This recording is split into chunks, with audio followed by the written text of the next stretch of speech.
Look at Deuteronomy 13 and 1. Then if any man shall say unto you, Lo, here is Christ, or there, believe it not. For there shall arise false Christs. Deuteronomy 13 and 1. There shall arise false Christs and false prophets, and shall show great signs and wonders, insomuch that, if it were possible, they shall deceive the very elect. False Christs tells you that the word Christs was used a hell of a lot more than we believe it was used. These statements show that the Christ was a title only. Therefore, it is a title. As a title, it cannot be a name. Thus, this is strong evidence that all passages in the New Testament which contains the word Christ as a name exposes the hand of the early Christian forgers at work, as he interweaved into the Pauline epistles certain spurious words and passages to fabricate evidence in an attempt to give validity and existence to a person that was completely unknown to history. It was only by devious customs and habits extended over thousands of years' time that the title the Christ gradually mutated into a name, and Jesus Christ, or later still Christ Jesus, became one designation. The name Jesus is a Latin transliteralization of the Greek Iesus, I-E-S-O-U-S, which in turn is transliterated from the Hebrew Yeshua,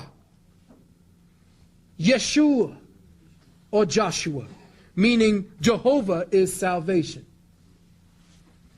In one form or another, this name appears throughout the Old Testament. During the Hellenic period of Rome, the name Jesus wasn't well received by the Jews because they saw it as a bastardization of Yeshua or Joshua. So many people with the same name Jesus adopted the purely Greek analog Jason. And this name appears in this form in the New Testament as well. Acts 17 and 5.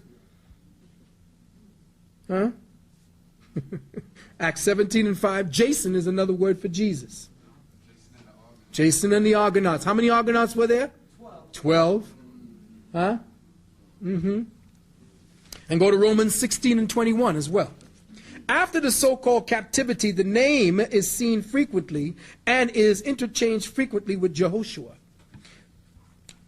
the successor of Moses, who is called Jesus more than once in the New Testament.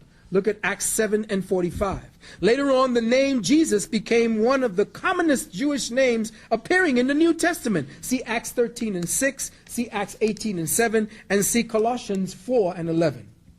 The name Bar-Abbas is also Jesus, although it was deleted from the chief manuscripts by the Christian fathers, specifically Origen, who was careful to see that no sinner among these had borne the name of their Jesus the Christ. And you could read this at the Encyclopedia Britannica, 9th edition, volume 13, page 656.